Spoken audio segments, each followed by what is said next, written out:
pendant qu'il était encore jour, mais David jura en disant « Que Dieu me traite dans toute sa rigueur, si je goûte du pain ou quoi que ce soit avant le coucher du soleil. » Cela fut connu et approuvé de tout le peuple, qui trouva bon tout ce qu'avait fait le roi. Tout le peuple et tout Israël comprirent en ce jour que ce n'était pas par ordre du roi qu'Abner, fils de Ner, avait été tué. Le roi dit à ses serviteurs « Ne savez-vous pas qu'un chef, qu'un grand homme, est tombé aujourd'hui en Israël? Je suis encore faible, quoique j'aie reçu l'onction royale. Et ces gens, les fils de Tseruja, sont trop puissants pour moi. Que l'Éternel rende selon sa méchanceté à celui qui fait le mal. » 2 Samuel, chapitre 4. Lorsque le fils de Saül apprit qu'Abner était mort à Hébron, ses mains restèrent sans force, et tout Israël fut dans l'épouvante. Le fils de Saül avait 2 chefs de bande, dont l'un s'appelait Baana et l'autre Récab. Ils étaient fils de Rimon, de Béhéroth, d'entre les fils de Benjamin. Car Béhéroth était regardé comme faisant partie de Benjamin, et les Béhérothiens s'étaient enfuis à Githaïm, où ils ont habité jusqu'à ce jour. Jonathan, fils de Saül, avait un fils perclus des pieds, et âgé de 5 ans lorsqu'arriva de Jizréel la nouvelle de la mort de Saül et de Jonathan. Sa nourrice le prit et s'enfuit, et, comme elle précipitait sa fuite, il tomba et resta boiteux. Son nom était Méphibosheth.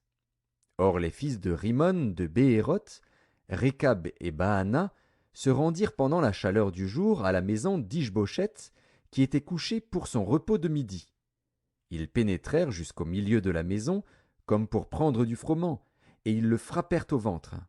Puis Récab et Baana, son frère, se sauvèrent. Ils entrèrent donc dans la maison pendant qu'il reposait sur son lit dans sa chambre à coucher, ils le frappèrent et le firent mourir, et ils lui coupèrent la tête.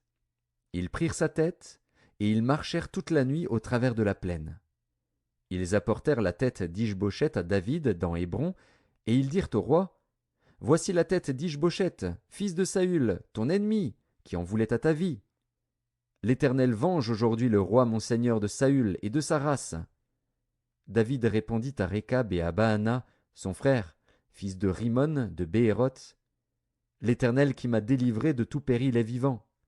Celui qui est venu me dire, « Voici, Saül est mort, » et qui croyait m'annoncer une bonne nouvelle, je l'ai fait saisir et tuer à Tsiklag, pour lui donner le salaire de son message.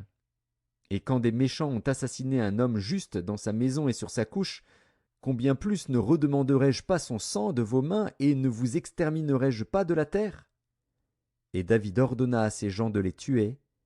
Ils leur coupèrent les mains et les pieds, et les pendirent au bord de l'étang d'Hébron. Ils prirent ensuite la tête d'Ish-Bosheth, et l'enterrèrent dans le sépulcre d'Abner à Hébron. 2 Samuel, chapitre 5.